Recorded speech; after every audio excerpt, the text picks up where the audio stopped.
A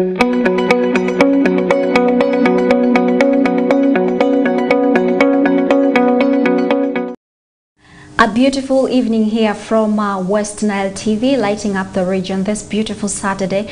I hope you're having a wonderful time with your family. Welcome to The Real Talk with me, Ayot, Lillian. Every Saturdays from 8 to 10 p.m. Your favorite show runs, and our repeats run every Thursdays from 10 to 11 p.m. Thank you for joining us on today's episode. I know you've missed the show. I know last weekend we didn't have it, but thank God. Thank you for staying with us, and I hope we stream on YouTube. You can share our links with your friends who don't have a TV so that they catch us, or wherever they may be. And we're also on StarTimes and on Zuku, so that you don't miss out on any information that you need to know. And I know it's a festive season and people are excited. A lot is going on. People are in the villages, you know, having family gatherings and a lot of activities. People are merrymaking, that excitement and all that. Let's not forget to be very cautious this festive season. Now, one of the many things that happen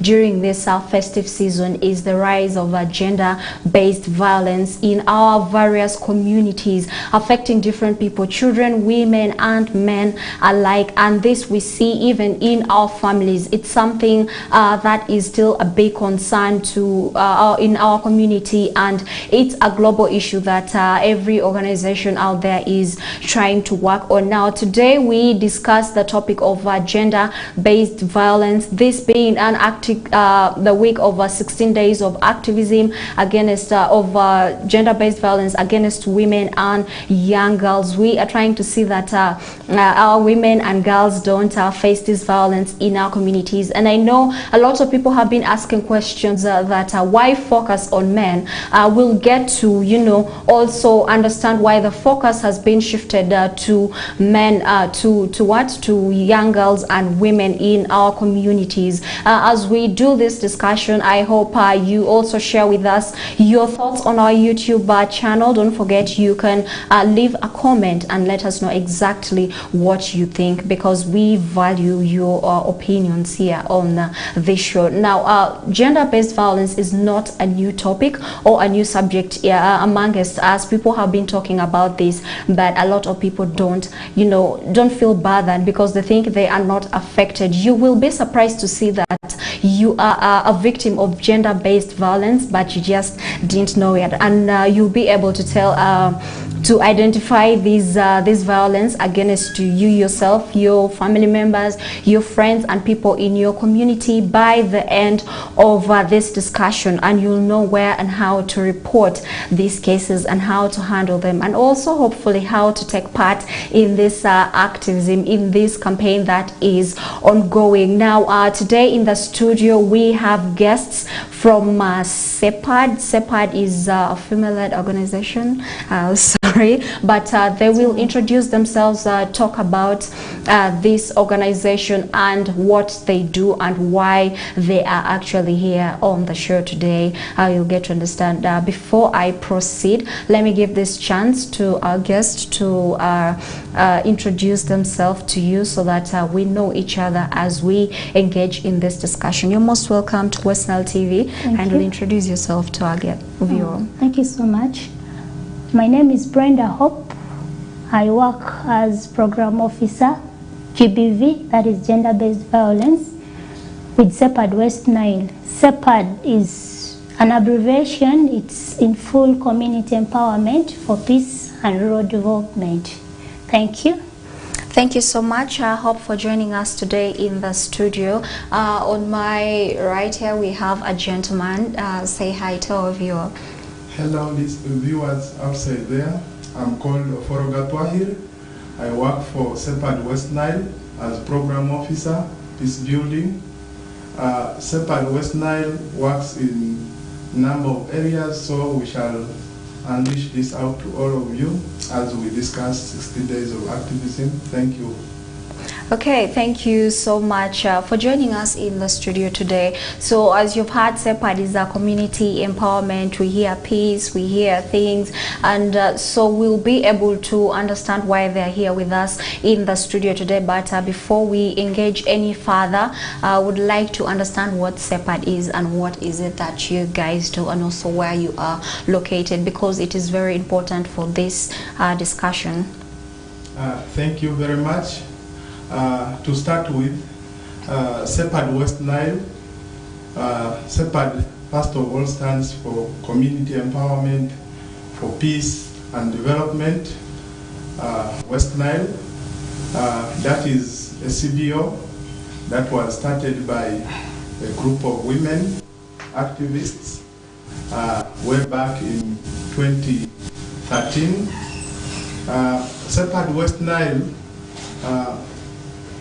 is registered with Arua district, by then now with Arua city. Yes, it is registered with Arua city NGO forum and a member of NGO forum, and it is registered with the Charter for Change and the National Bureau of NGOs. SEPAD works in a number of thematic areas. We do peace building and conflict resolution. Besides peace building, we do governance and democracy. That is one key area where SEPAD also works in a number of interventions. Besides that, we have women, girl, child, and youth empowerment programs that we run at SEPAD Westnile. So all these programs are designed to ensure that the dream of supporting the youth and young girls is achieved. Besides, recently, SEPAD Westnile also added to its strategic plan the thematic area of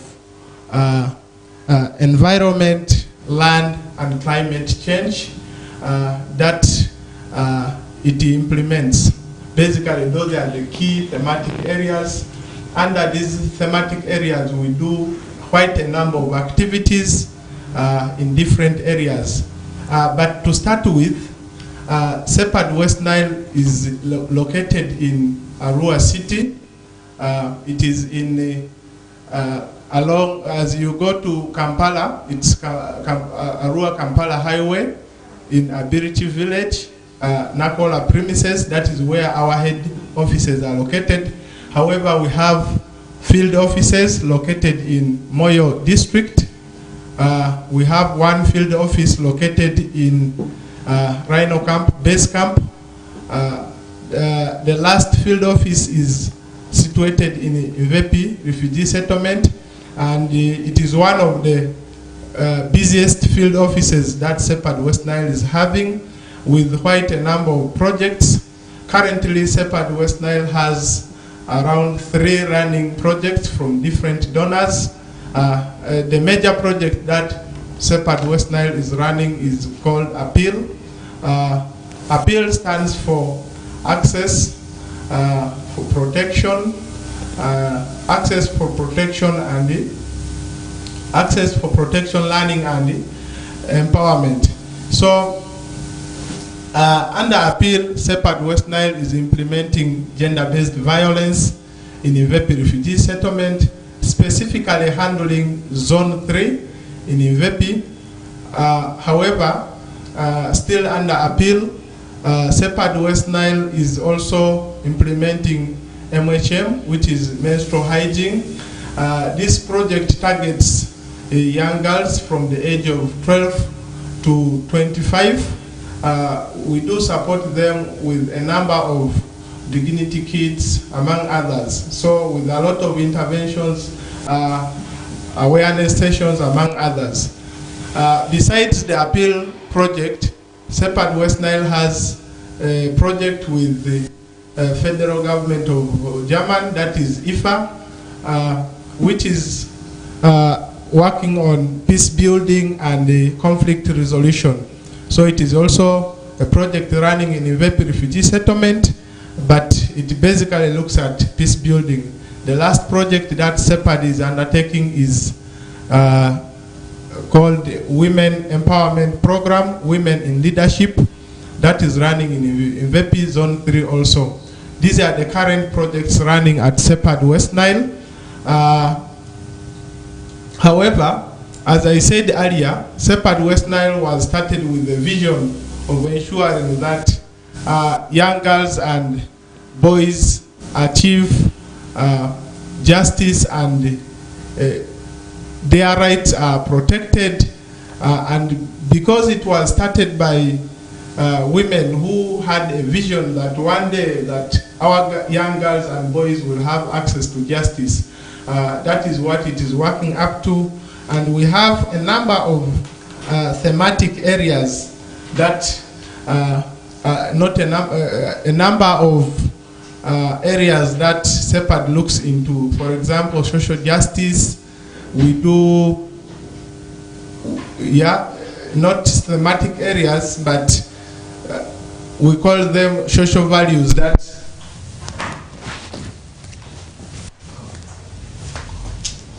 social values, we call them social values that SEPAD is running with. So SEPAD's activities are guided by its strategic plan. We have a strategic plan of 2020 to 2025. So basically that is about SEPAD.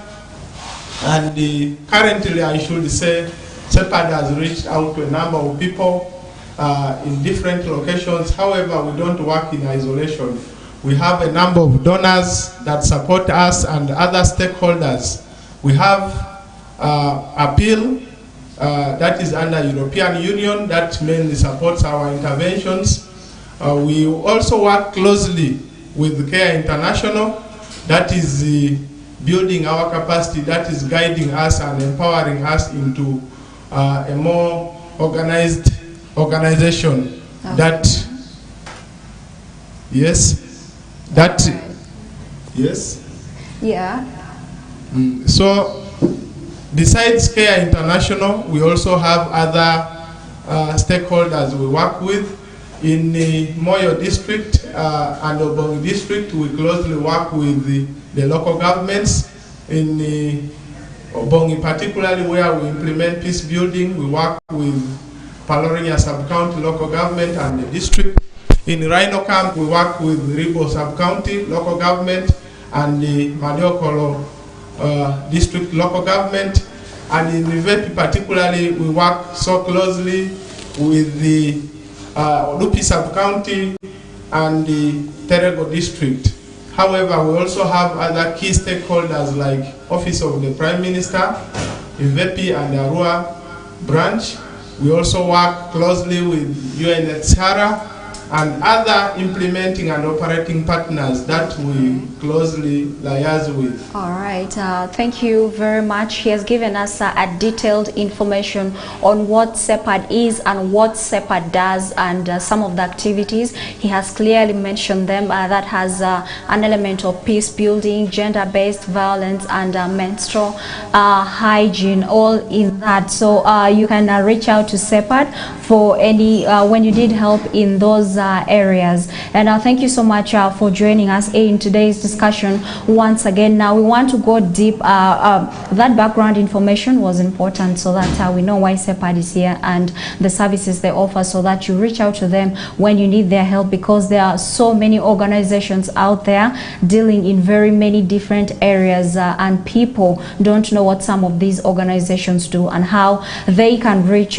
these organizations for help. But they're there to offer you help, but you don't know how to reach them. So you will know how to reach them by the end of this discussion. Now, diving deep into this topic of today, I want to turn to Hope to enlighten us on what gender-based violence is, because I know people have heard about gender-based violence, but the definition varies and there's no concrete definition. Some people tend to associate gender-based violence with women only. So give us a picture of what gender-based violence is. Yes, thank you so much. As I earlier said, my name is Brenda Hope. I work as Program Officer, GBV, that is Gender-Based Violence, with SEPAD Westnile. I am based in Mvepi, refugee settlement. Concerning the issue of gender-based violence, and I know this animal is disturbing us a lot, and most people tend to talk about gender-based violence, but they do not know what they are talking about. Others are victims, others are not victims, but they really do not know what is gender-based violence. And looking at the definition of gender-based violence, it has so many definitions, but meaning one thing.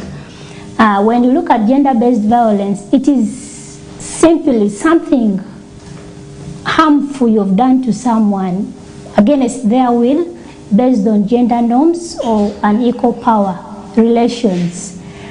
What do I mean by something painful?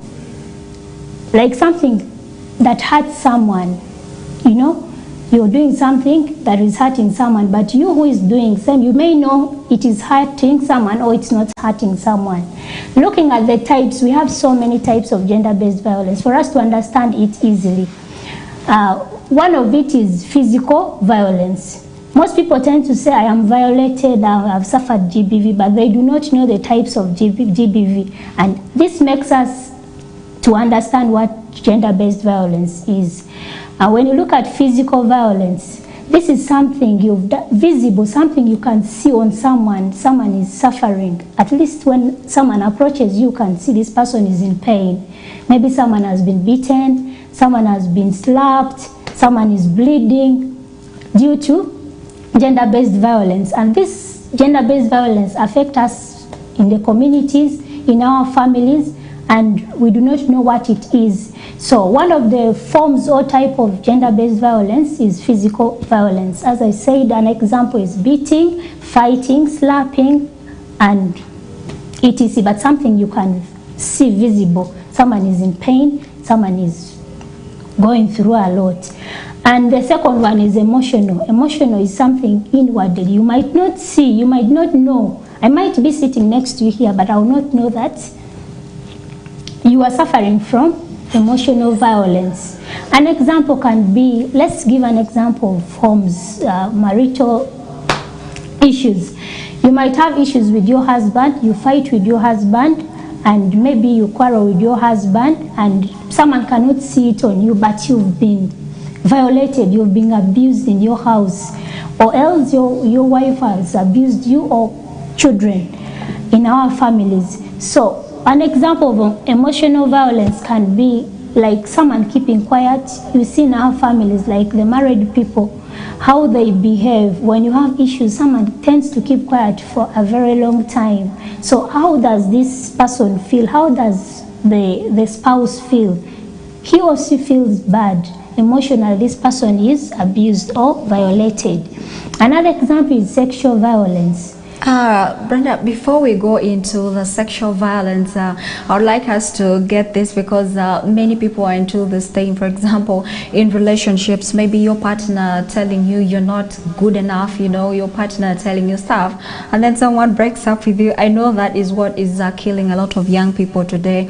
Let's just try to differentiate some of the examples. I don't know if that is one example of emotional violence. And we also have instances where parents talk to their children in a way that is not appropriate. For example, you are using words that are not age appropriate for a child, maybe telling the child you're useless, you're not worthy, or anything like that. Let's bring that closer. Is that by any chance any example of emotional, based violence? Yes, thank you. As I earlier on said, something painful, something you do to someone that hurts, that is harmful to someone. Given the fact, if as a parent you've not talked to your children well, the words you say to your children do not please, this child is already feeling violated, this child is already feeling abused, then that is a form of violence. You've abused this child. And in a relationship, not married people, just having a relationship, when you break up, that is already an example. Like, You're no longer going to talk, you're no longer going to share what you used to share. The love relations, you're not going to do it. So one person or both will be hurt. One will get like, I am not valued, I am not, yes. This is another example. Thank you so much for that. Let's go to on the third type of all forms of violence. That is sexual abuse or sexual violence. This one, an example is rape. When someone is raped, we know all rape is someone doesn't consent. You see, one person doesn't consent, someone just comes and things happen. So this person suffers pain, this person suffers like trauma. So this is another example of sexual violence. And when you talk about sexual violence, it is both the actual act when it has happened or you've attempted to do it. The fact that you've attempted to do it, someone already has felt the pain, is already threatened, is already emotionally tortured. So that is another form of violence. Okay. We also have, before we proceed, yes, we should first go for a break. But before we go there, our dear viewer, I hope you are picking on the discussion as it's going on. And in case you've just joined, this is the Real Talk, and we are doing a discussion on gender-based violence. As Madame Hope has already talked about what gender-based violence is. And we are in a phase where we are trying to look at the forms of gender-based violence. So it goes to as close as someone slapping you, that are being physical, someone saying things that hurt you emotionally, and someone going physical with you when it comes to sex that you do not consent. And to the young people out there, I know a lot are out there, and for example, girls, you visit your boyfriend and then your boyfriend wants to have sex with you and you are not ready, and some of these things you don't know them, but you are suffering this abuse that you are not reporting. So we should start paying more attention to some of those things that will help benefit each and every one of us. We're going in for a short break, but when we come back, we'll still be discussing some of the forms of gender-based violence, how you can identify them, and also how you can be able to deal with them. Don't go away.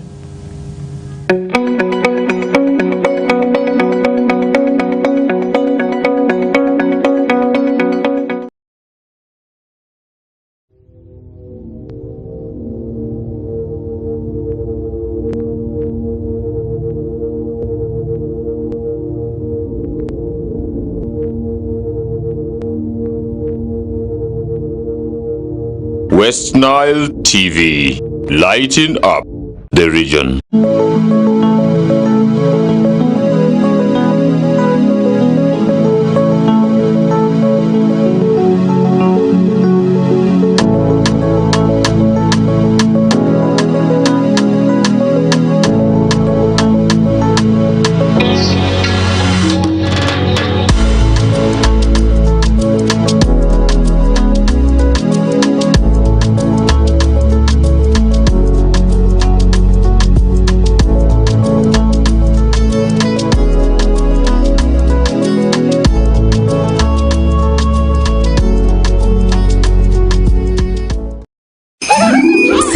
Family the bigger feast this Christmas with StarTimes upgrade to Kongere promotion. Novel customers on antenna decoder simply pay 16,000 shillings, Copper Bouquet monthly subscription to enjoy basic bouquet for free. Enjoy variety of entertainment including Hello Mr. Right on Makula Chika, Kazanya Kukazanyo on Makula, animations and cartoons on Boing, series on TLC and Star Life. Even better, we have added all your favorite local channels. So make this the unforgettable holiday. More content, happier family.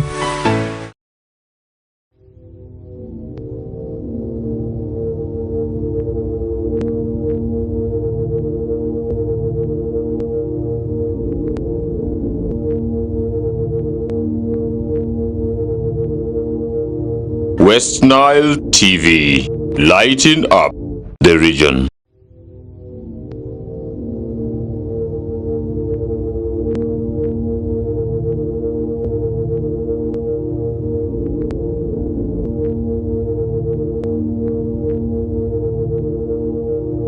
Westnile TV, lighting up the region.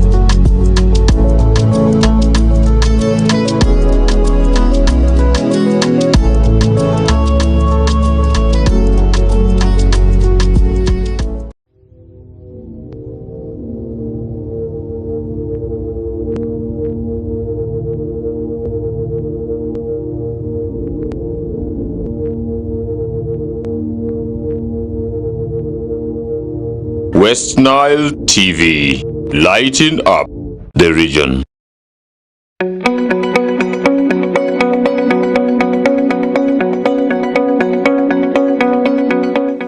Welcome back from that short break. This is still The Real Talk with me, Lillian Ayot, and of course this is Westnile TV, lighting up the region. Every Saturdays from 8 to 10 p.m.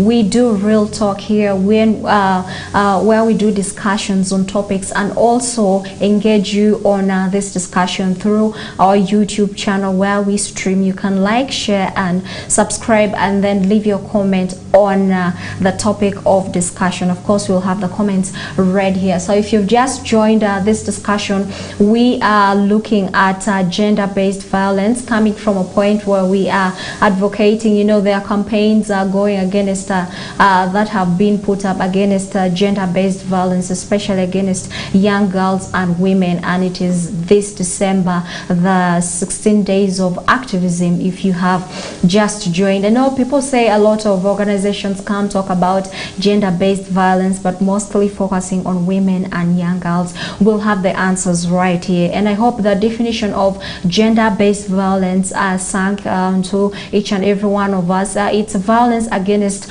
women, girls, children, and of course men, not leaving out anyone. Everyone can be a victim of gender-based violence. It's just upon you to know that I'm going through this violence and reporting, or maybe seeing that someone is going through some bit of violence and you get to report. It could be physical, it could be emotional and sexual, as we discussed earlier on. Now we should pay attention to some of these discussions because a lot of us are going through abuse that we are not even aware about. But after this, I hope you'll be able to notice that you're going through some kind of abuse, being emotional, physical or sexual, and be able to take action. Before we went to the break, Brenda was still discussing some of the forms of gender-based violence. Please go on with that. Thank you. I'd mentioned 3 forms of violence. That is physical, sexual, emotional. The 4th one on economic violence. What do I mean by economic violence? An example is, I am a working woman and my husband chooses to say, Brenda, stop working, stay home as a housewife. How do I feel? He's denying my opportunities. He's denying my right to work. I went to school, I've graduated, I'm supposed to work, but he's denying my opportunities to do that. That is an example. How will Brenda feel? How will a woman feel by denying opportunity for him or her to work? That is an example. Another example is when you look in our families, it is happening, still happening. You might have a girl and a boy, and you have school fees challenges. You do not have money to cater for them or to pay for their school fees. You find the girl is returned home and the boy is sent to school. Reason being, the boy should go to school, the girl should remain at home. So you're denying this girl the opportunity to study. Her rights, you're denying it. That is an example of economic violence. And we look at pregnant women. Some of them even, they stay home up to when they give birth. They do not go for antenatal. Reason being, my husband does not want me to go for antenatal. So we are denying their rights, opportunities. That is an example of economic violence, and that is what most people do not know. And that is a violence, that is an abuse to either a woman or a man. So the fifth one is harmful traditional practices. What do I mean harmful traditional practice? Yes, we have practices, traditional practices that we inherit and sometimes follow. And these things we follow, not all of them are harmful, but we have some that are harmful. An example is forced marriages. It happens to some societies. You find they force a young girl to get married. Reason being, girls are source of income. So this girl is forced to someone, she doesn't love someone who is not like of her age, an old man. That is a harmful traditional practices that we are trying to end. We are trying to put an end to those harmful traditional practices. That is an example of harmful traditional practices. Okay. Not only that. Here wants to say something yes. on that. Actually, I want to add my voice on harmful traditional practices. As a society and community of Westnile, I believe we all know how far we have come from, and if we look at the traditional harmful practices that we have in Westnile generally, up to now we still have communities where people believe that a woman is not supposed to work. We have a concept called patriarchy, where decision making at home, as far as resources at home are concerned, as far as inheritance is concerned, who does what in the community is all centralized to a male gender. I have sisters, particularly me. If I take ownership of everything at home and every decision making is centralized towards me, how are they going to be empowered? If they don't get a share of the inheritance in the community, how are they going to be empowered? So these practices are real in the community. I believe if we all come out and state this clearly, and we empower the young girls and boys to come out and clearly exercise their rights, especially right to education. Girls have right to education, but if we don't empower them, how are they going to ensure that they come out of that primitive mindset?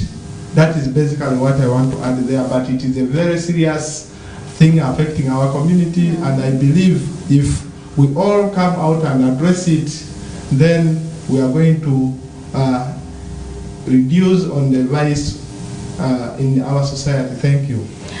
Thank you very much. Also, Brenda, as before you continue with the forms of gender-based violence, speaking about harmful cultural practices, we appreciate the fact that some of our cultural practices are good, but we cannot continue with some. For example, in some of the culture, it is allowed for a man to not just slap his wife, but beat his wife whenever he feels she is wrong. And a woman is told not to report this, because you cannot go and start telling people, my husband beat me, when it is visible on your body. Yes. So how do you deal with some of these cultural practices?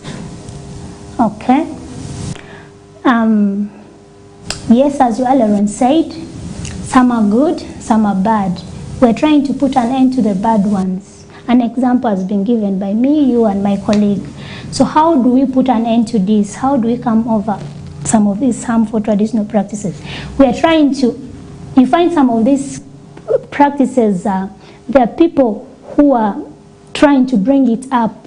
The leaders, the opinion leaders, we have the cultural leaders, they're into those, still those harmful traditional practices. They do not know the impact on these young girls and women. So we're trying to engage them through dialogues. We talk about the consequences of some of these harmful traditional practices. How does it affect our girls? How does it affect our women? So that they get to understand this is wrong. They need to put an end to this. This is not right to our women and girls. Not only that, we are having radio talk shows about these harmful traditional practices, and even some TV talk shows, so that these girls get to know that this is not right, this is violating, they're trying to abuse them. They should speak for themselves, wake up and speak, say no to some of these practices. Okay. I mean, if I am an example, said someone can be slapped and said it's right for my husband to slap me, how would we help such a woman? We should know, talk to this woman. This woman should know where to report such issues so that she can be helped. So we try to avail all the possible means that this woman should know if such happens, this is how I can go about and how I can report it and get helped. Okay. Yes.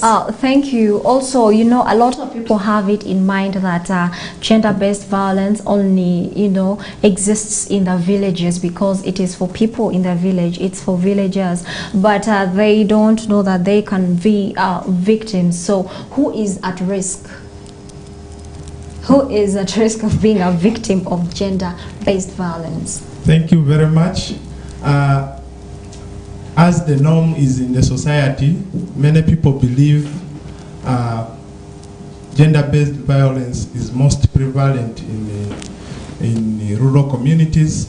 However, I still believe this vice is happening even in the urban areas, much as the highest percentage might be happening in the rural community. It depends on the forms. Maybe other forms are most prevalent in the rural communities, but others are prevalent even in urban setups, especially emotional violence. She talked about it. I believe it mostly affects the urbanites, people in urban areas, in the cities, because of the risks associated with these forms here. Therefore, the most vulnerable person who is at risk to me is the young girls and boys. I will say the young girls and boys because these are people who are coming up. They are learning from the elders. So they are the most affected by this norm of gender-based violence. But between the boy and girl child, we still have higher percentages of these people who are affected being our young girls and living out in the majority of the boys. Because if you look at the statistics, most of the perpetrators of this violence are men. Like me. So because they believe in those traditional harmful practices, they end up abusing these girls. So, speaking of men and those traditional practices, this would be good. It would be good if we hear this from a gentleman. I know people have been asking the questions, but don't men also face gender-based violence? And they victims? That has been the question. And then someone says, because of, you know, the ego, the tradition, how things are done, men cannot report. For example, a man cannot say, go tell people or elders, I was beaten by my wife. Is it that men are keeping quiet, and why are they keeping quiet? Are they not victims? We also want to know. Thank you. I believe a good number of men are victims of gender-based violence. But compared to women, the women are still most affected by this violence. However, majority of the men who are affected by gender-based violence do not report these cases. They don't come out clearly to speak up that such and such is happening to me. If men were to be free and feel free like women, come out and clearly speak out on the issues that are affecting them, then we will see high numbers of men coming to report these cases. However, so the question is, okay, from here, the question is, why don't men report these cases? One, the first reason as to why men don't report these cases, one is fear. They want to maintain that ego they have. They believe that they are superior to women. And when these women do the vice against the men, they feel shy to come out clearly and report. And yet if they had boldly come out and reported these issues, they will be helped out. They will be reached out to be helped out. Okay. But if they keep quiet, people will believe that you are right inside there, but not knowing what you go through. So I encourage the men as well to come out clearly and report issues of gender-based violence that affect them. Okay, well, turning to Hope here, our focal person, our gender-based violence focal person at SEPAD. Do you register cases of gender-based violence? I mean, male victims. Do you register those cases? And we know there are few, but why are they few? Yes, thank you. I just want to go back.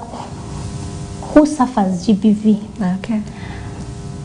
Literally everyone, being it a male, a female, everyone suffers GBV. Men, women, girls, boys, everyone suffers GBV. It doesn't say that GBV is only for women, this and that. However, my colleague has said it is women who suffer more because women are more vulnerable to gender-based violence than men. And why men do not report cases? It's true we have few men. If you take the statistics of gender-based violence cases reported, men are very few. They do not openly come out to report cases. It is women who come out to report cases. Why? First of all, when you take a setting, our society, men are seeing what? Superior. How does a man who is the head of the family come out and say, an example, my woman fought me?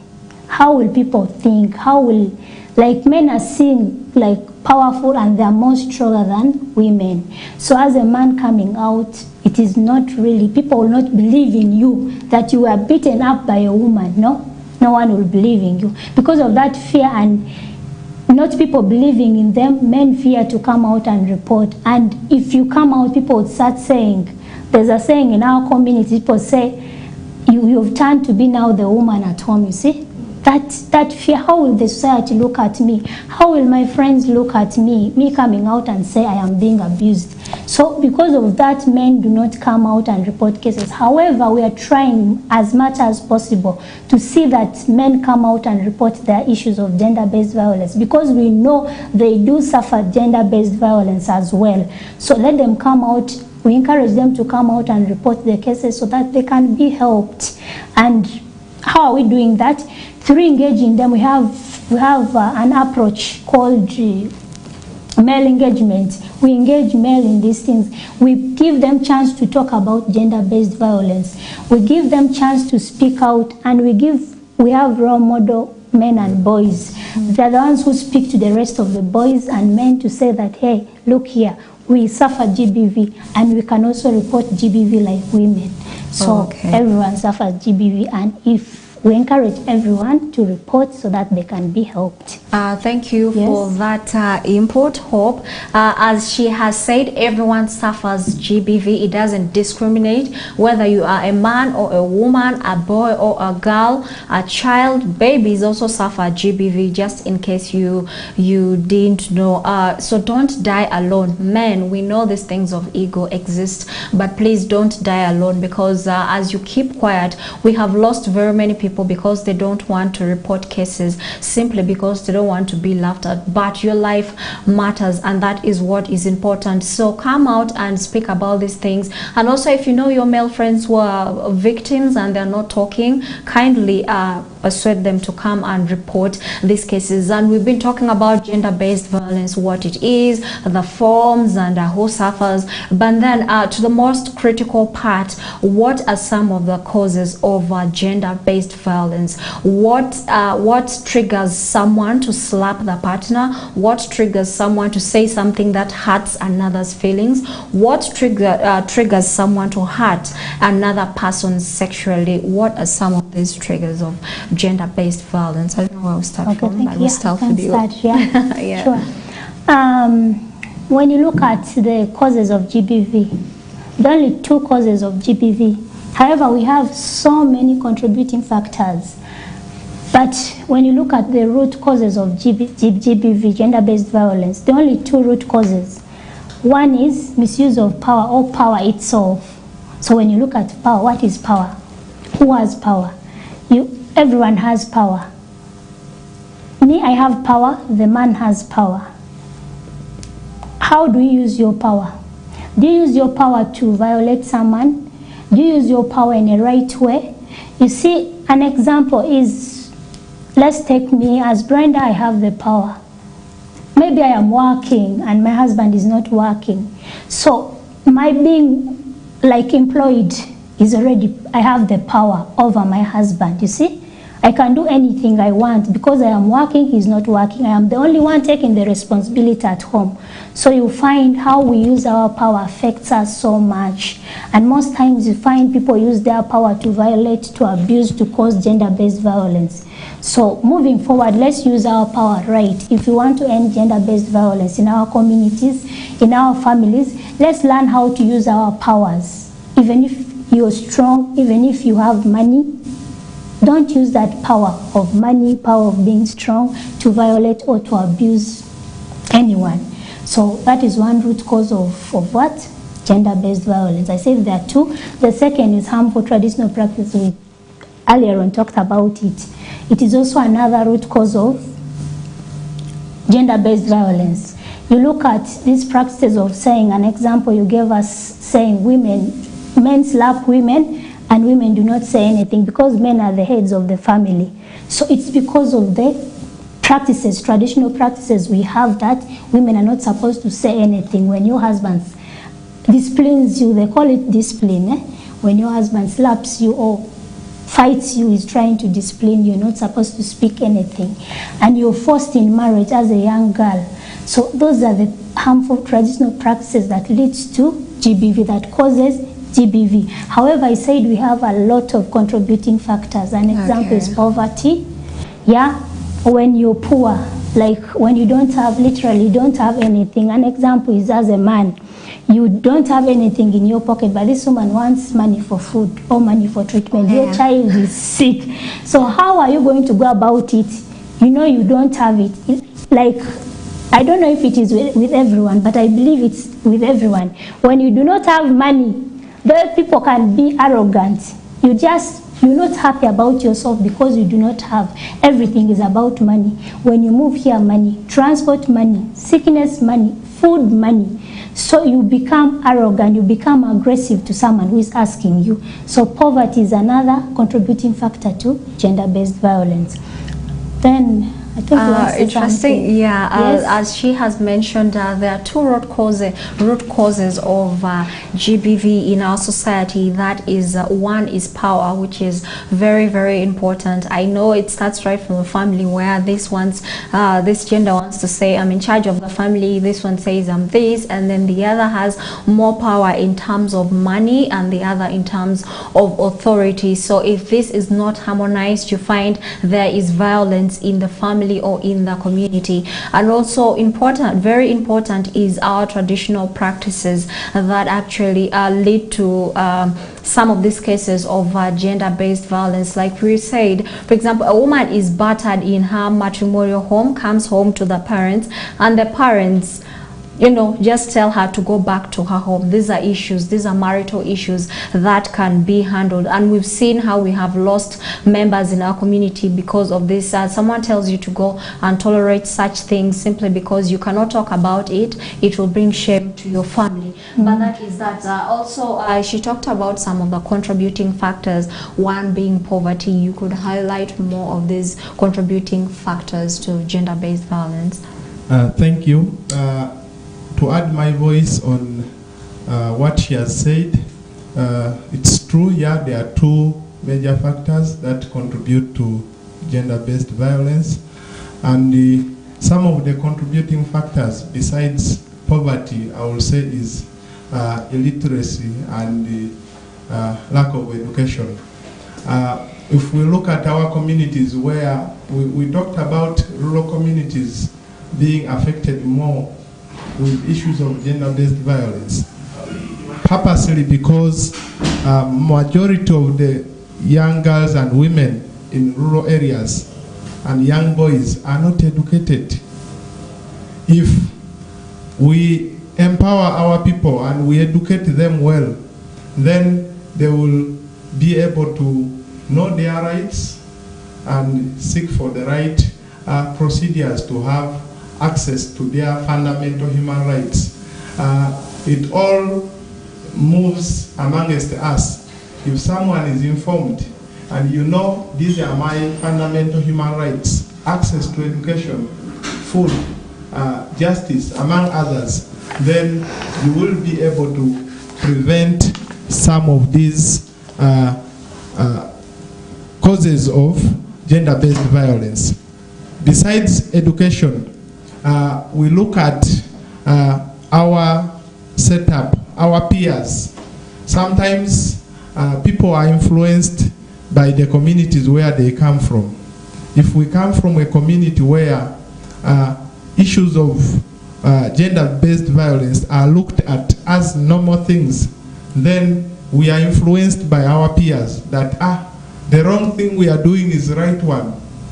So that has to be changed. If we are moved by our peers that whatever wrong they do is right, then we all become victims or perpetrators of this violence in our setups. So those are some of the contributing factors. There are quite a number of them. Yeah. Okay, thank you very much for that input, and I hope we are learning. Of course, I know we are picking some of these points. They are very sensitive, much as you can just see them as there, but this information could help you, help a family member, or help a friend. So if you notice some of these things happening in your community, kindly pick up and report such cases of violence, because the consequences are there. It can, one undeniable consequence is that it leads to loss of life. We've registered very many cases of people dying as a result of gender-based violence. It's been good having you here, Hope, and your colleague in the studio here, and also you too. I hope you put your thoughts on our YouTube channel. Leave a comment there. We'll read your comments here. We're going for a short break. When we come back, we'll look at how gender-based violence affects us and how the victims are living, how they can cope up, and the consequences, and of course how we can report some of these cases. Don't go away.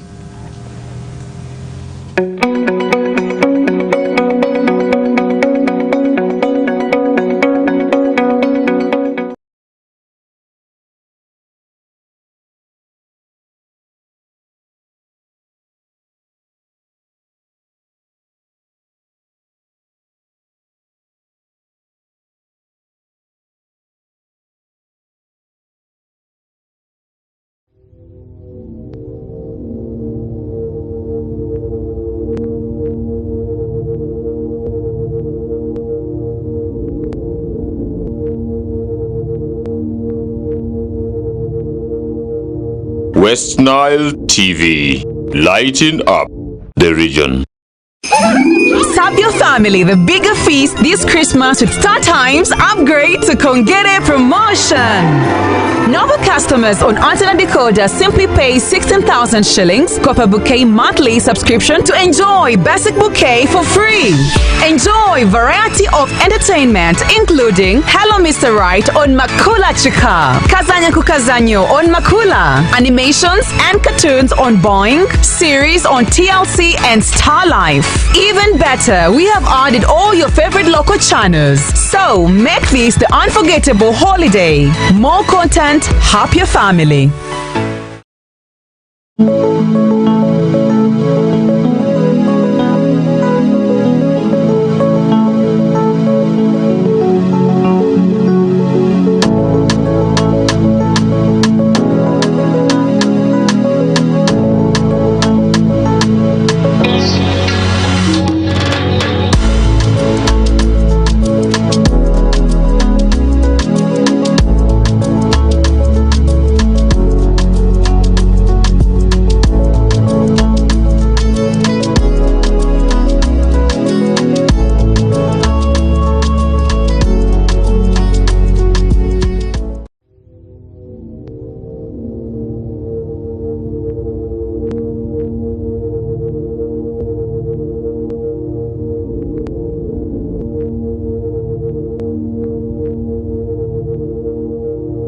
Westnile TV, lighting up the region.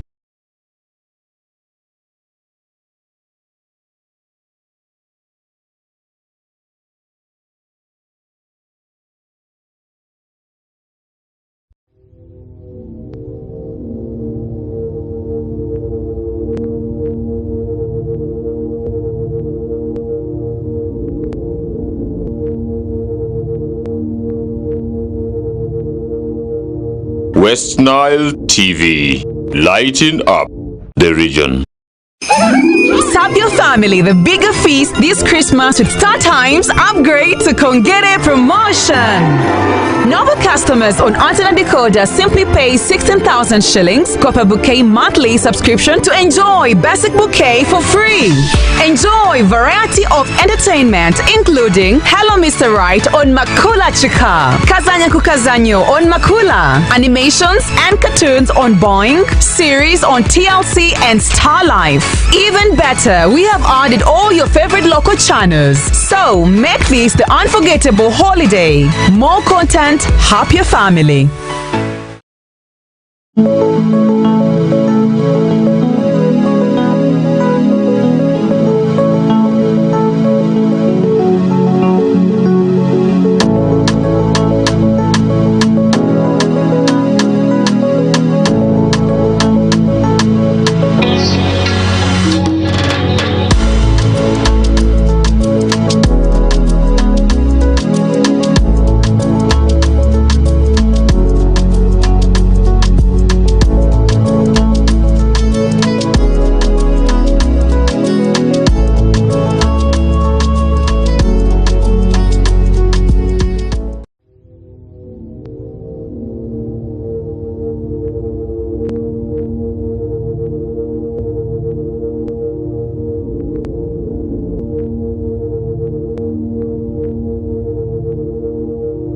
Westnile TV, lighting up the region.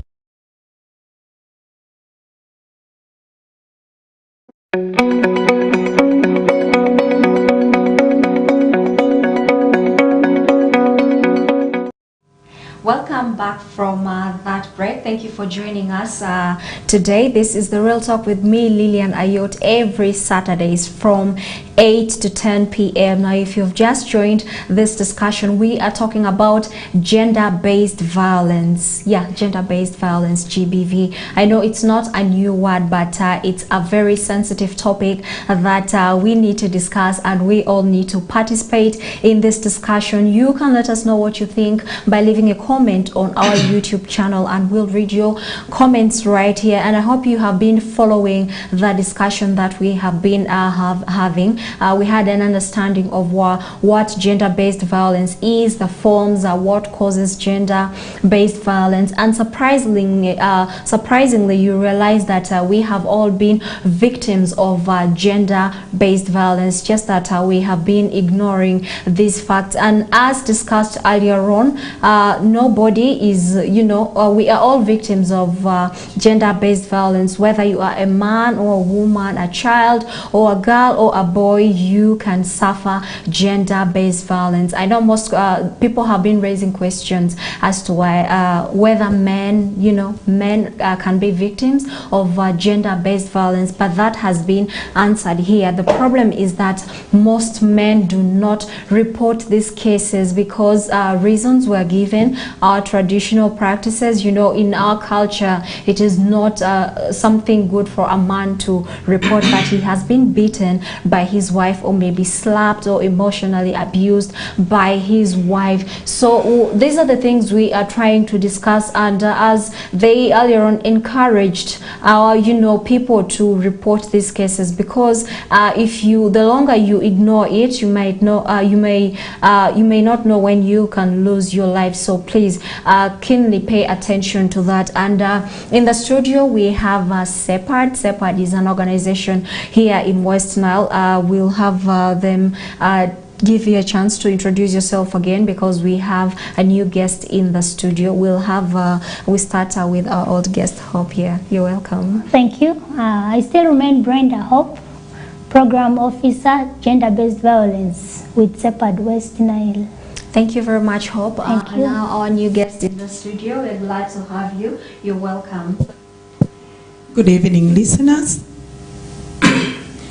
My name is Lillian Grace Hasibazu. I work for SEPAD Westnile as the program officer for Ministry of Health Management, which is in abbreviated MHM. Thank you very much. Thank you so much, Lillian, for joining us in the studio. Coincidentally, I'm also called Lillian, so it should be the good luck having two Lillians in the house. I know. And yeah, we are discussing gender-based violence. A lot of effort has been put in seeing that we end gender-based violence. We have very many organizations on ground, and SEPAD is just one of them. The unfortunate bit is that people do not know where or how to report some of these cases. We shall go into that. Having discussed some of the causes of gender-based violence, and as she importantly mentioned, we have two major causes, that is power inequality and our traditional practices. We're not saying all traditional practices are bad, but there are those that specifically promote or lead to gender-based violence. And Tani, I want to start with Hope here. Let's look at some of the effects of gender-based violence. One obvious one is death, but there are a lot more that people do not talk about because they think it's very obvious and it doesn't matter, but it's very important. So what are some of those effects of gender-based violence? How are the victims affected? Okay. Thank you so much, Lillian. Looking at the consequences of gender-based violence, of course, it is always negative. It has never been positive, you know. You talked about death. That is true. When issues happen, fights happen, you find most of a sudden you've injured someone and someone has lost his or her life. And if such continues, you find someone who say, what is the importance of living in this world? Why not end my life? That's why we have so many suicidal cases. And the reasons are not known because this person just goes. But later on you find out this person has been suffering gender-based violence all this while, but has failed to report. Had it been he or she had reported, would have hoped this such a person. But since he or she has failed to report it, you find this person just feels, let me end my life. And someone goes like that. That is the danger of gender-based violence. I think we can see how dangerous it is to us, our community, and our family members. So let's all come together and put an end to it. It causes misery, like a family that is always fighting, you know, there's no peace. How do you expect such a family to live? This family will always be in misery. There's no happiness, there's no peace in the family. So let's all come together and end that so that we have a happy family. We have peace in our families. We have a lot of orphans. Not all orphans come as a result of GBV, but when you have a lot of fights, always the home is not peaceful, as I said earlier on. You find the woman decides to leave, or the man decides to leave the home. So leaving the children alone, and if it happens this person kills him or herself or dies, the children will remain as what? Orphans. We all know what orphans go through a lot. So wouldn't want any family to suffer that. That is why we are here today speaking about gender-based violence. And all together we need to come and put an end to gender-based violence. Yes. Yeah, please continue. Yes. You look at someone drops out of school. It mostly affects girls. An example, if a girl gets pregnant, in this act of gender-based violence, when a lady is raped, a young girl is raped, what happens? She might get conceived and get out of school. Most schools we know do not allow girls to continue when they are pregnant. Maybe if they allow, this girl might not go because of shame. How will she feel in the school setting? How will your friends look at you? You know, girls, how we are created. We fear a lot. We are so shameful that some things we do not want them to happen to us, but whenever they happen, what do? We go hiding. So this girl will drop out of school. What happens? That is the end of her education. So we wouldn't want such to happen to our young girls. We would want our young girls to continue studying and become a better person in future. And not only that, we also have cases of early marriages. See, someone is forced. We talked about harmful traditional practices. What happens? An example was forced marriages. When someone is forced into marriage, how will that marriage be? We all know that when you get married, you're supposed to enjoy marriage. It's not for misery. It's not for suffering. So when this person is forced to someone he or she doesn't love, what happens? This person will not enjoy the marriage. Definitely something bad will happen. And we wouldn't want something like that to happen. So it leads to sicknesses, infection. You're exposed to infection. An example, when you're raped, when you're forced into sexual relationship, what happens? You don't know the status of the other person. So eventually, you can contract some of these dangerous diseases. An example is HIV, STDs we have. You can contract it. So let's all come together and end gender-based violence in our communities, including our homes. Let's see that our home is peaceful. Thank you. Back to you, Lillian. Thank you so much, Hope, for that input. I would like to throw the same question to Lillian here. What are some of the consequences of gender-based violence? Help us paint a picture of a victim of gender-based violence, because I know after someone being raped, someone being beaten, they are taken back into the community. How are these people welcomed in the community? Thank you so much, Lillian, for moderating. I must applaud you for the great work you're doing, for inviting us here. I'm so grateful because SEPAD is a women-led organization. And you know SEPAD itself, they love women and girls and the youth. And the way just you're bringing this issue of violence has been our heart's desire. That if only people out there could listen and know that violence is not the right thing to all categories of people. Be it a man, be it a woman, be it a girl, be it a boy, be it anybody. We all go through this. But we are looking at the in-depth of this violence and who are those at risk, all of us. But I like the way my colleagues have brought it out. Indeed, we have consequences of this violence in our community. We focus so much where I am advocating. I am an advocate and an activist of young girls and women. You should see how I am going there for them. Because when I find a young girl is being treated badly, I have to go for, I really want the perpetrator to be treated, you know, the way he has treated. And he has inflicted pain in this person. And the person must get justice. And that is where my rock is.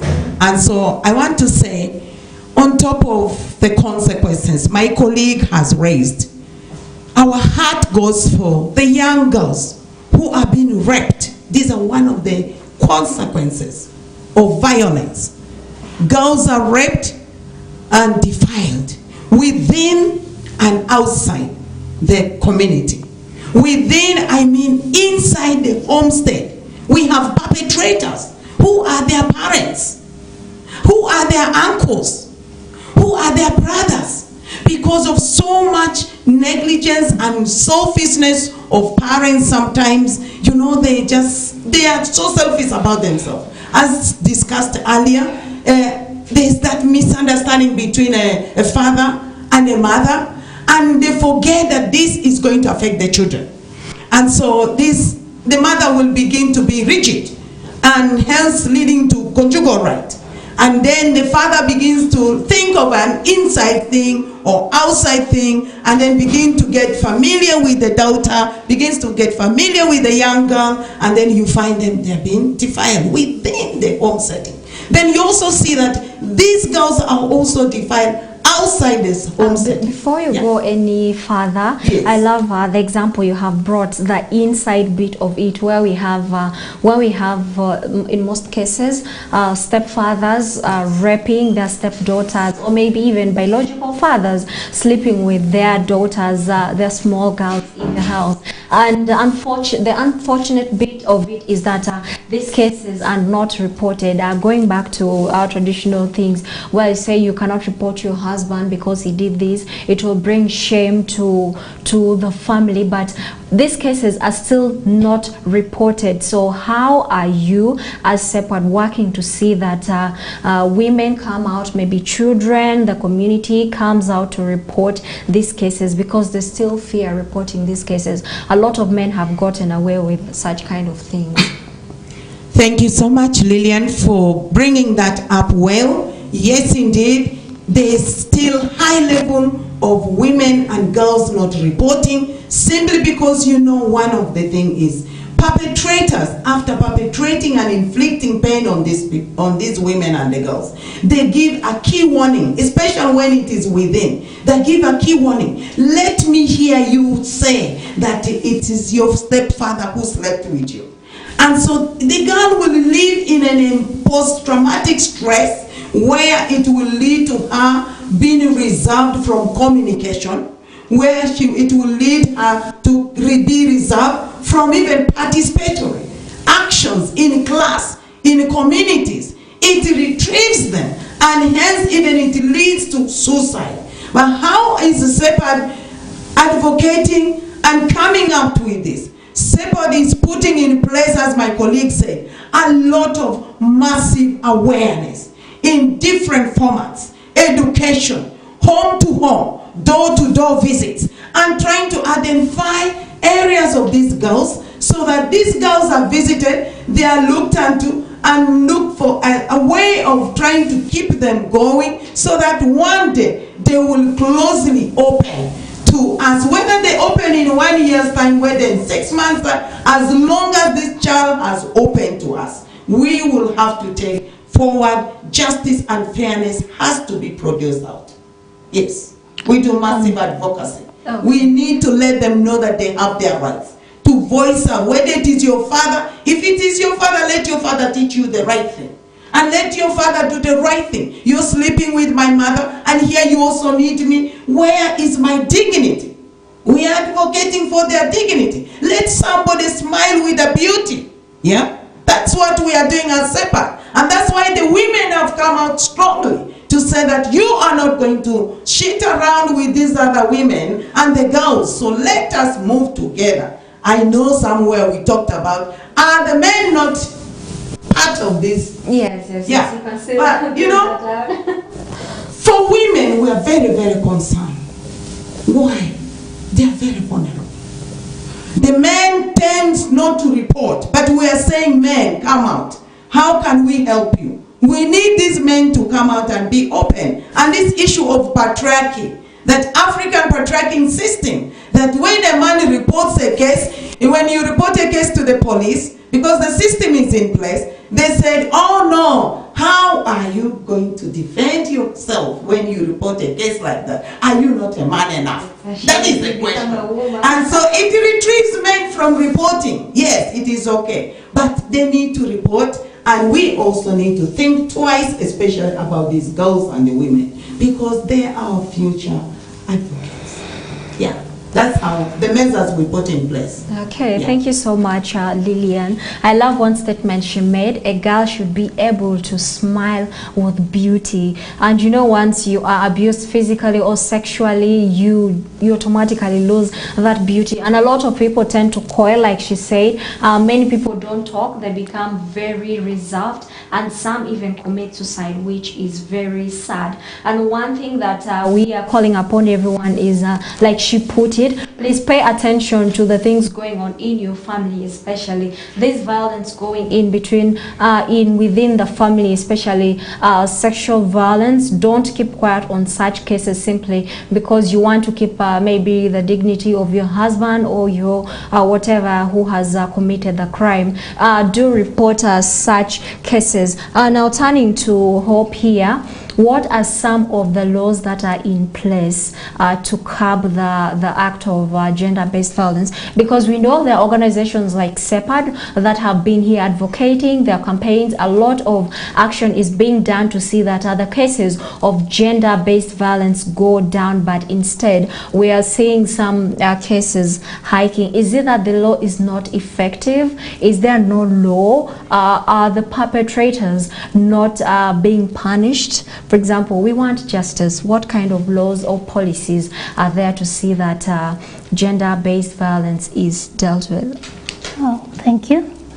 As my colleague earlier on said, we encourage people to what? Report such cases. How do they report such cases?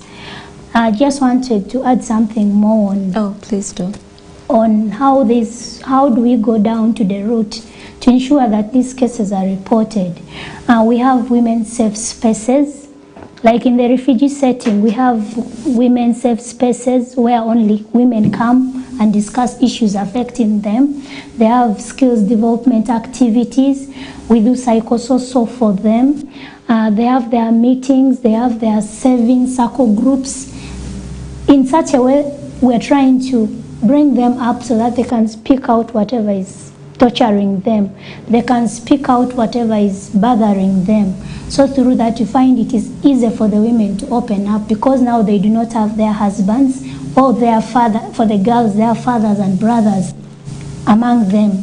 They're only women themselves. So it becomes easy for them to report whatever is bothering them or whatever is stressing them from their home states. So there are laws put in place. Normally, when these cases are reported, depending on the nature of the case, not all case has to go through the law. There are some cases like, let's say, emotional violence. Someone might choose, normally there's something we call consent in GBV. For this survivor to take action against the perpetrator, you have to seek for her consent first. She has to accept, yes, I want this perpetrator to be punished because he or she has put pain in me. But whenever she has not consented or she has not accepted that this should go ahead, we normally reserve.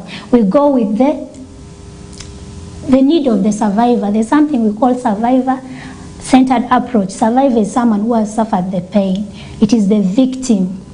So we normally go with what the survivor says. An example, like maybe I have, I'm a survivor, I have an issue with my husband, I was beaten, but then I come to you as someone to help me as the case manager. How do you go about with this case? Do you just rush to report this case to police? No, you first have to seek for the survivor's consent. If the survivor is okay with taking action, because whatever you do will have an impact on the survivor. If you choose to do something against the survivor, then you're causing more pain to this survivor. You're not helping, but you're trying to cause more harm to this survivor. We always go with the survivor's consent.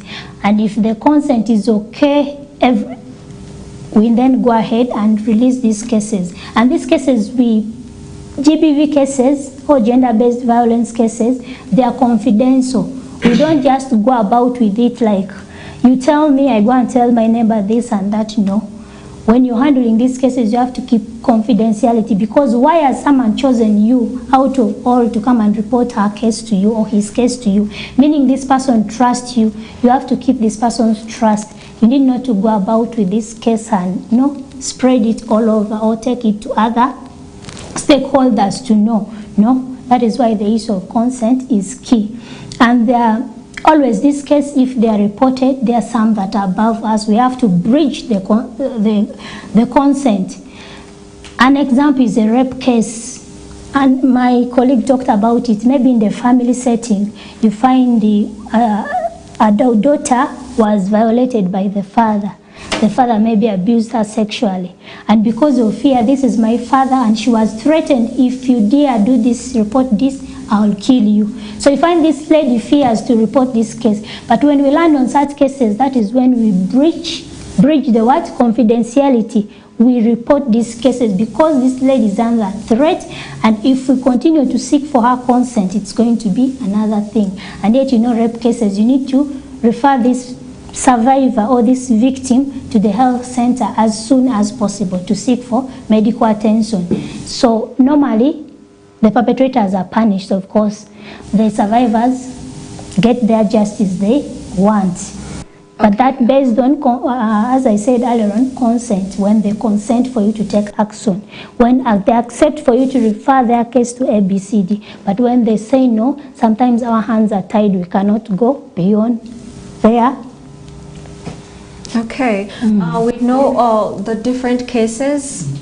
Yeah, the different cases have different punishments, but people have most times complained, you know, this person does, maybe a perpetrator does this, is taken until maybe the case is reported, and such a person is seen back in the community after a few days. So people have been asking questions, what are these punishments for these offenses that are in place? For example, if you rape someone and then the case is reported, again, we see you in the community, you've not served any sentence, so what justice has been served?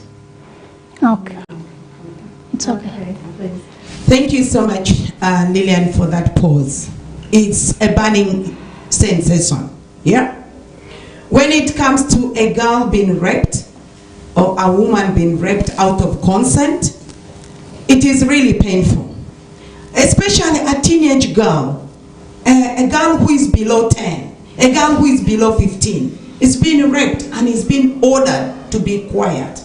And when it is being reported, let me tell you, you've been asking the laws that are in place. Yes, we have laws that are in place to combat this violence. We have them. The Domestic Act is there present to be acted upon, to be enforced by the law enforcers and the judiciary bodies. Fine. There is the international bodies against, discrimination against women. The CEDAW is there. Discrimination, violence against children is there, and many other laws that have been put in place. But the question is, are they effectively being enforced? Okay, Yeah, thank you. is- I will interject right there. You will answer that after the short break, but right now we are going for a short break, and when we come back, she will be able to answer the question, are these laws effective? Yes, we have laws against gender-based violence, and the question is, are these laws effective? Lillian will be able to answer this question after the short break. If you have just joined us,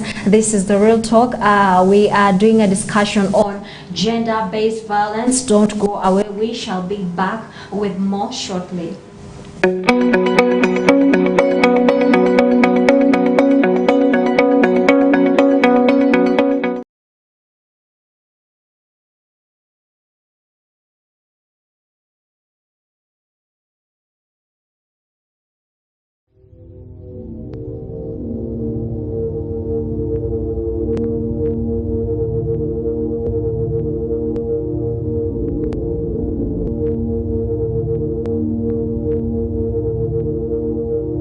Westnile TV, lighting up the region. Serve your family the bigger feast this Christmas with Star Times upgrade to Kongere promotion. Novel customers on antenna decoder simply pay 16,000 shillings, Copper Bouquet monthly subscription to enjoy basic bouquet for free. Enjoy variety of entertainment including Hello Mr. Right on Makula Chika, Kazanya Kukazanyo on Makula, animations and cartoons on Boing, series on TLC and Star Life.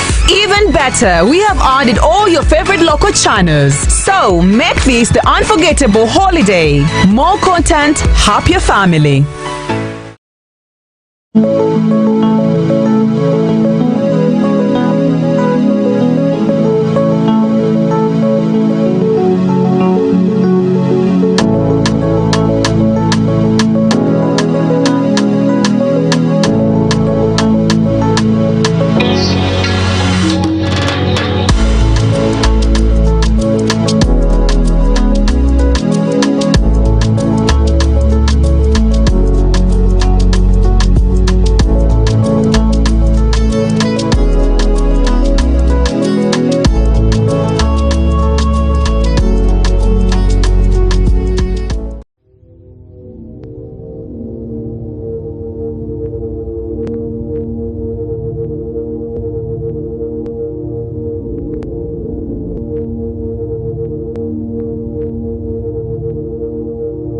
Westnile TV, lighting up the region.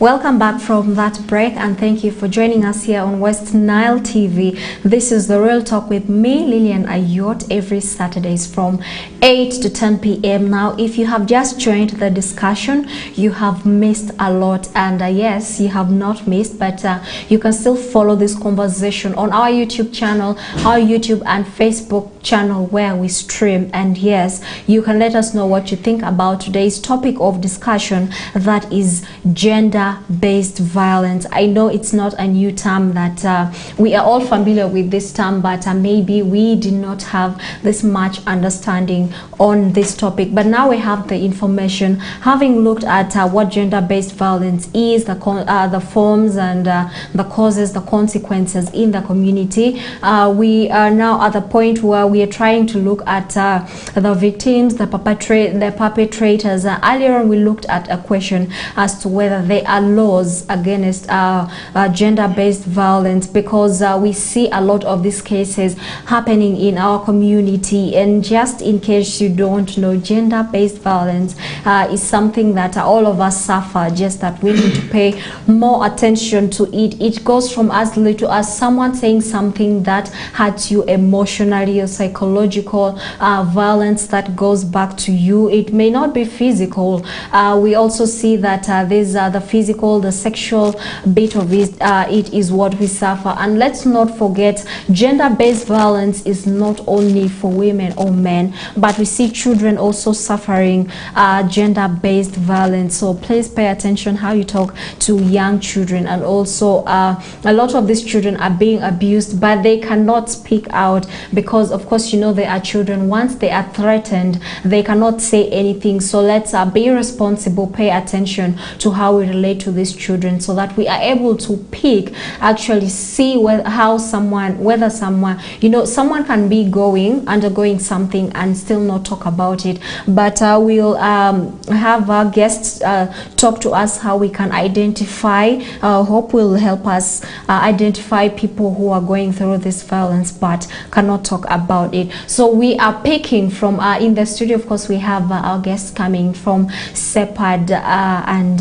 we're already on the discussion, and Lillian's going to pick on from where we asked a question as to are these laws that have been put in place effective?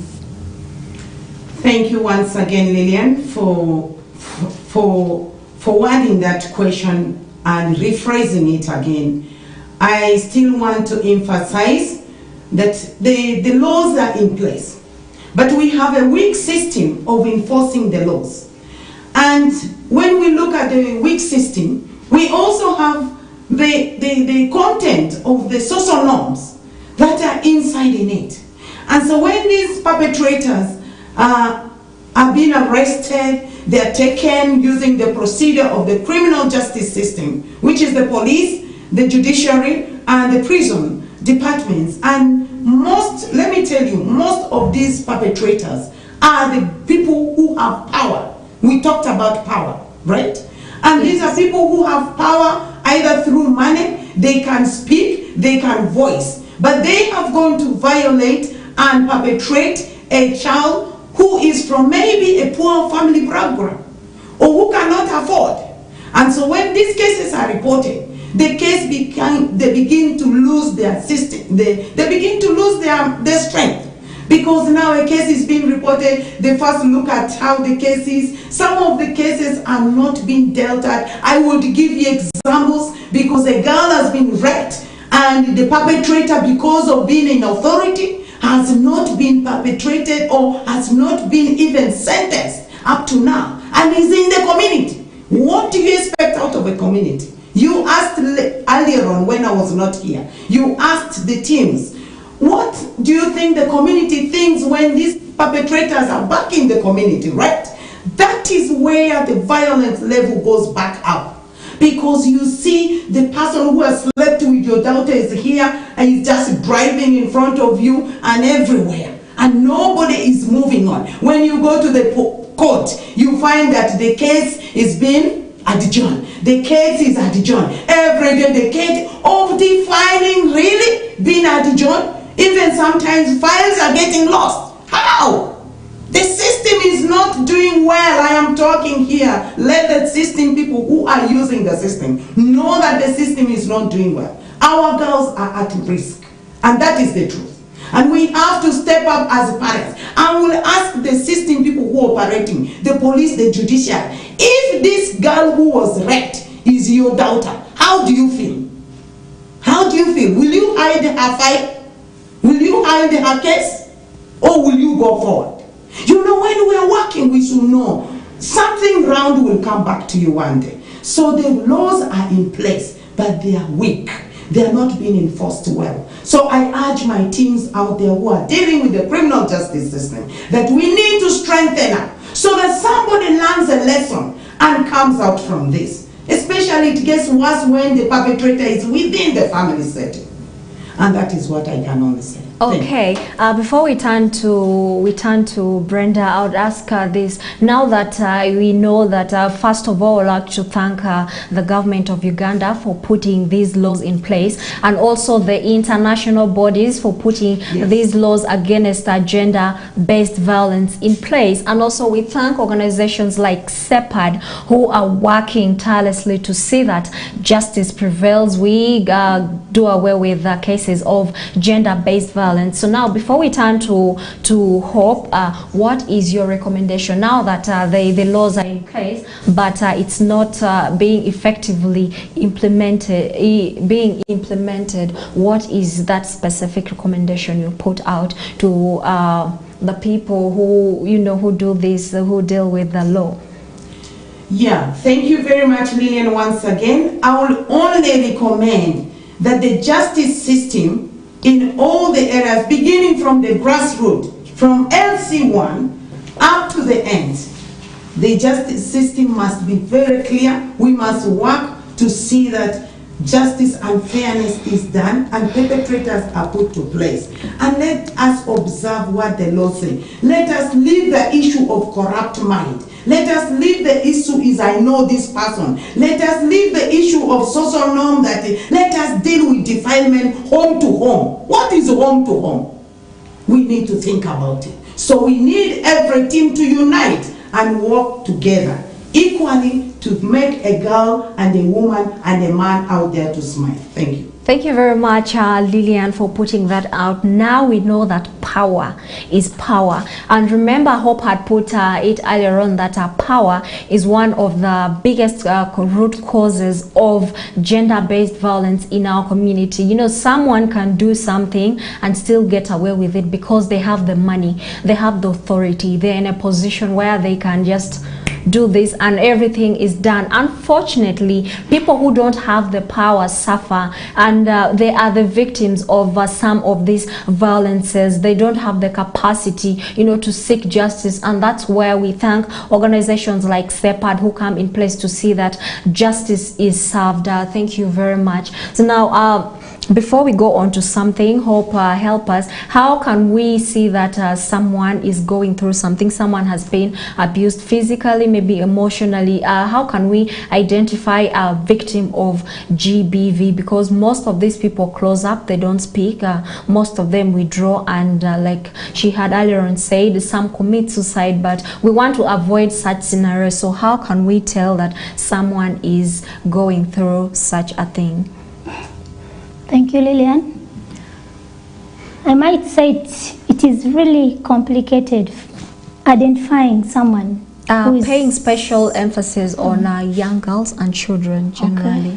Okay. Yeah. Young girls and children, because for adults we conceal a lot. You even know that it's hard for an adult to say I'm going through this unless if he or she wishes to come out open and say this and that. But looking at young girls and children, you find one of the ways of identifying is like this child might live in isolation. This child might do not want to associate with other children. You find this child is lonely, he's always alone. You ask yourself why. This is a child who used to be jolly, who used to be playful and is always active. But this child, you see, is going down and down, you see. That is one way you can identify the child has a problem and needs to be helped or needs to be talked to.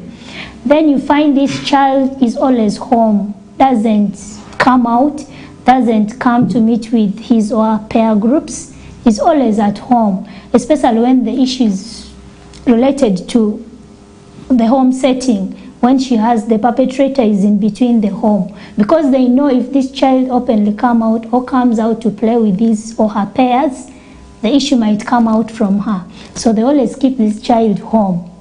Another thing is through engaging these children, we have groups in the settlement. We normally have, like, we call them Girl Shine. This is basically for young girls from age of 11 to 15.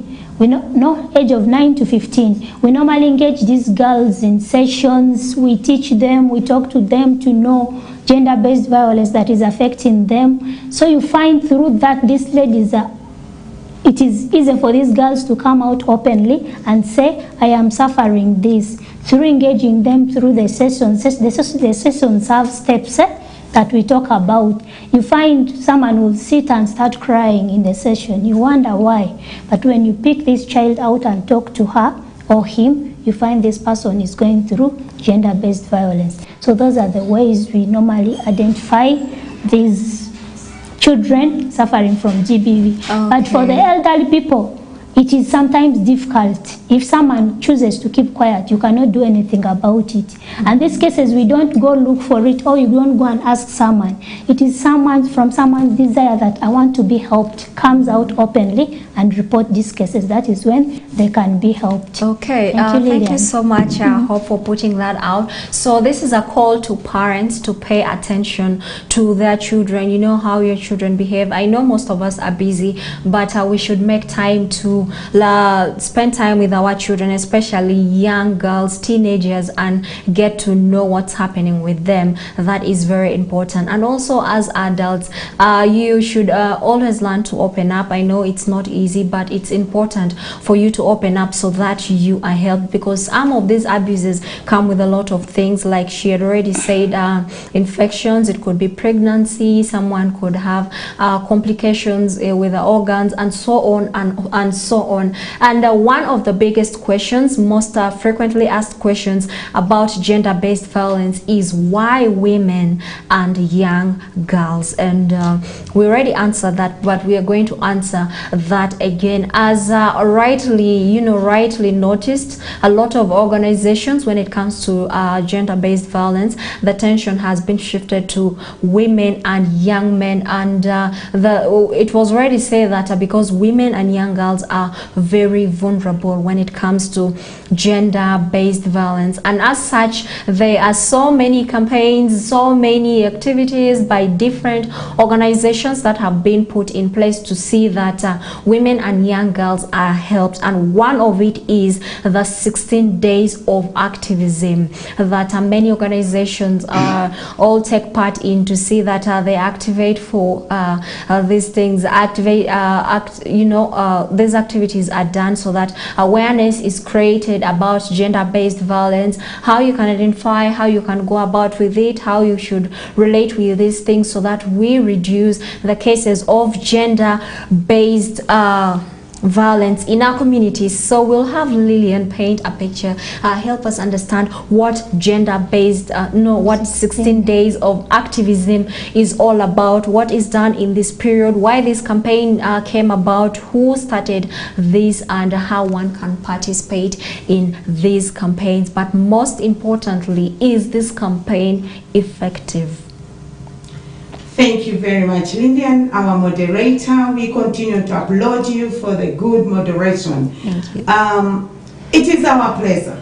It is our advocacy that we really yearn to advocate for 16 days of activism.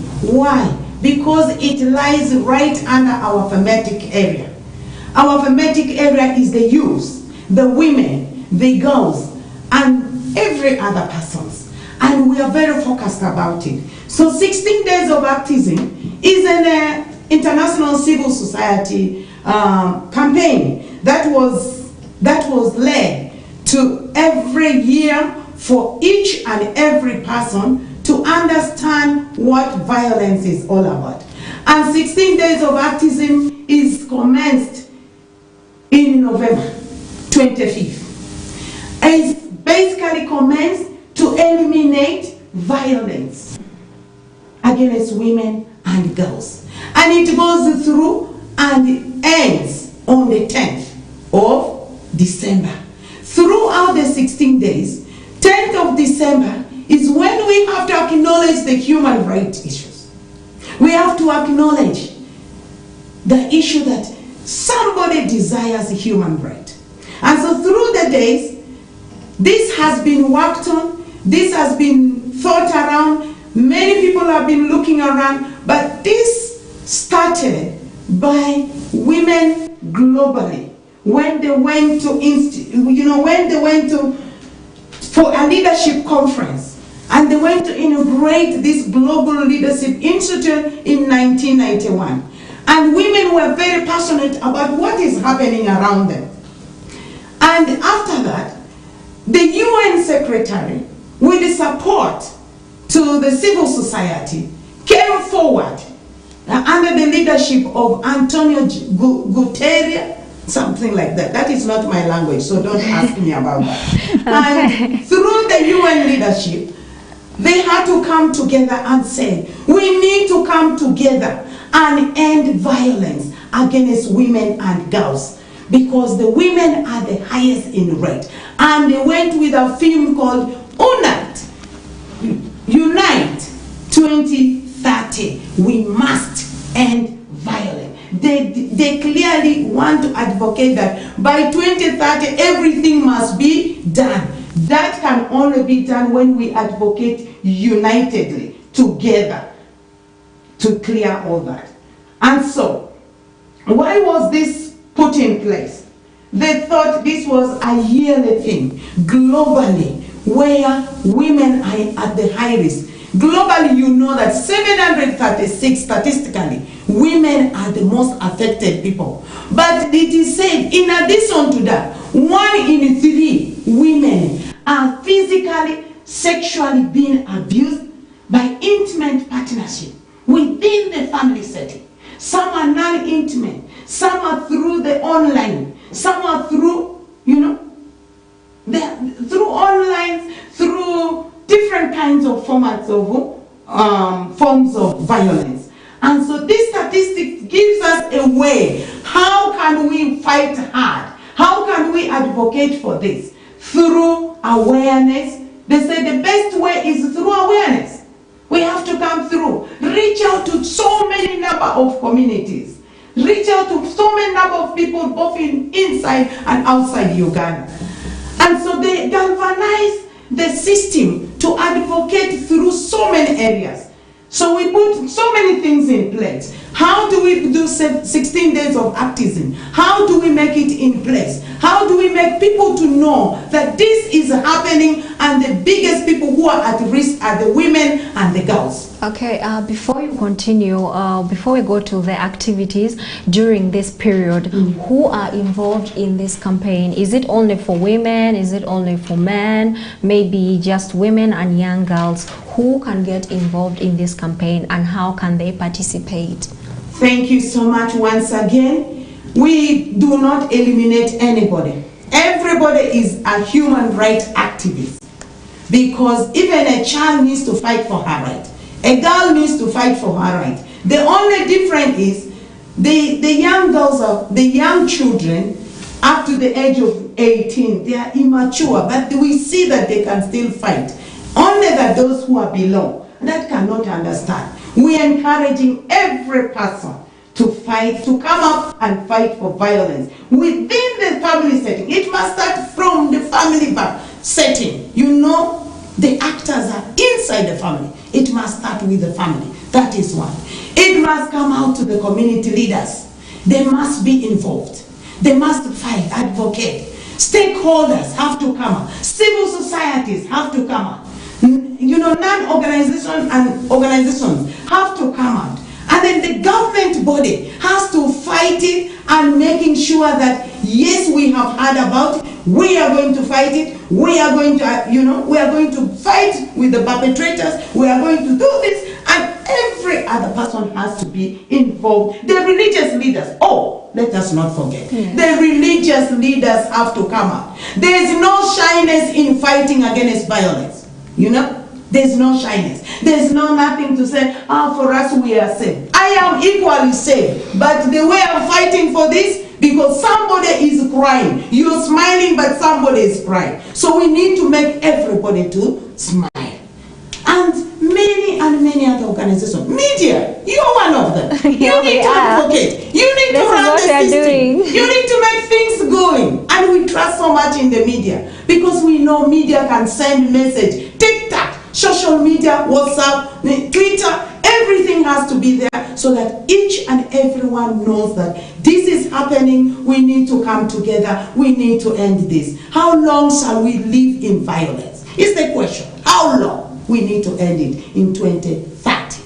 Okay, as we conclude this discussion, we want to know, I know this entails a lot of, this campaign is globally, by the way, it entails a lot of activities. They usually have a theme, and then there's a color that people wear to support. You can go sensitize in the community, you can go do radio talk shows, you can talk to people in your community, you can do things to ensure, to just create awareness about gender-based violence. As you have known, it is non-discriminative. A man can take part, a woman, a girl, a child can take part in this campaign. But the question we're asking is, since it's an annual event, an annual campaign that seeks to see that by 2030 we live in a violence-free community, especially for women and young girls. So the biggest question is, as we conclude in a few minutes, is this campaign effective? Thank you once again. This campaign is very effective. First of all, our theme this year, I would like to let you know that UNITE, invest to prevent violence against women and girls. And our focus is very, very clear. How we strategizing? We use many resources, especially the financial strategy that we put in place to make sure this advocacy is reached out. It is effective in a sense that we are advocating through dialogues. My colleague Brenda spoke before. Dialogues. My voice is going because the whole of yesterday I was on dialogues, zone to zone, community to community. By the way, one thing we didn't tell you is, as SEPAD is in Mvepi, Rhinokem, and Palorinia, SEPAD looks into two key areas. It looks into the life of refugees who are the highest risk because of being, displaced from their own homeland, and also we have violence against our own host community. We also have to support, as SEPAD through care, our host community as well, for them to understand. So we do a lot of dialogue. Throughout the month, we are doing dialogue. We have gone successfully, and leaders have been in full participation, and they're asking questions. How can we do this? Did you know that there was too much lack of information within the communities? There's still lack of information on how people can retrieve from violence. We've done women parliament, and it was very successful. Women have come out to speak their issues. We've also done a couple sessions where testimonies will be run soon in our website. Women have come out to testify. You have to come with your husband. Whether you're 3 wives to 1 man, you have to come and stand there and tell us how you're making it, so that somebody can learn from you. How is your family as a role model? You need to speak to other women so that they can go back home and do that. We have reflection sessions. We have we have so many that we are putting in place, and they are working. Okay. And all of us are just so much excited that we really need to reach to the community. Okay, thank you so much. I love the zeal that you're working at there at SEPAD. Thank you so much for the job well done. We have come to the end of this discussion. It has been a very, very fruitful one, of course, together with you. As we conclude, Brenda, your last words to our viewer out there. I know that it has been a long discussion, but what is that one message that you want our viewer to go with? Okay, thank you so much, Lillian. It was nice being here. I hope our viewers have picked a lot from us. We would even really love to listen from them, their reactions on whatever we have said. But due to time, we could not now go further and listen to them. But we shall follow from the website, I think, on their reactions. I just want to appreciate everyone who took his or her time to listen to us. Whatever we discussed here is not for just there. Let's take it up. Let's look towards preventing. As our team says, let's unite, invest, and prevent violence against women and girls. And we earlier on said it's only not women and girls alone. Men also do suffer gender-based violence. So let's all unite, invest to see that we end gender-based violence in our communities, in our families. Thank you so much. Thank you so much. I hope, Brenda, for your time, for coming here and sharing whatever information you have. Turning to Lillian, you have a minute to put out your last words.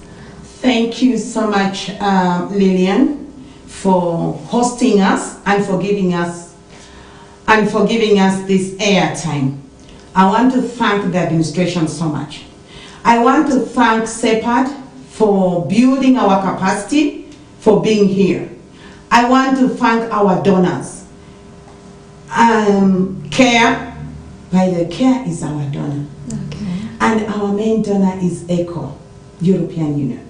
And so I want to thank them so much for financing, making us to have this, Yes, okay. And so that we can reach. I want to thank the stakeholders, the OPM and UNHCR, for allowing us to be in the settlements and in the hosts. They said if you're in the host settlement, you have to be in the host as well. I want to thank them so much. And many other government bodies, Teregu, Arua, everywhere who have supported us to make our activity, our implementation to go very well. My message to you listeners is, violence is real. It starts with you. We need to galvanize collectively together and put efforts and begin to work on ourselves, in our families, and in the surrounding communities. We can do it. Let us come together and unite and invest in our families and in our communities so that we see a free zone from violence. Thank you very much. Thank you so much, Lillian and Hope, for joining us on today's discussion. It has been a fruitful one. To our YouTube family, we have a number of comments coming in from Sepades Uganda that says a great initiative. We also have Eniwo Anwar, I don't know, watching you live from Nairobi, Kenya. Anwar George, ending GBV is everyone's business. Thank you so much, George. We have Agricultural Soldier who says well done, and we have JJX who says well done SEPAD. We have JJ who still continues. Cultural practices like bride price and polygamy are among such contributing factors. Thank you so much. We have Had Uganda who says great work done. Thank you so much, Had Uganda. We have Mama Joy. This is great. Thank you, Joy, for watching us. We still have JJ who says another consequence is non-productivity, and this affects a country's GDP. We have JJ who still continues. Access to justice is still a very big challenge due to institutional gaps like lack of capacity by health police and despite the available laws. Thank you so much for the awareness, says Farida Flavia, and watching you live from Palorinia, and I appreciate your efforts. We have Alfred Olwinyi who says invest to prevent GBV against women and girls, our motto. Thank you so much each and everyone for staying with us on this show. My name is Lillian Ayot. This is Real Talk, and from today's takeaway, gender-based violence is real. Don't forget, everyone can be a victim, but together we can work to see that we end this violence by 2030, as said, by 16 days of activism. Thank you so much for your time. See you again next Saturday. Have a very, very lovely weekend. Stay tuned for the next program here on Westnile TV, lighting up the region.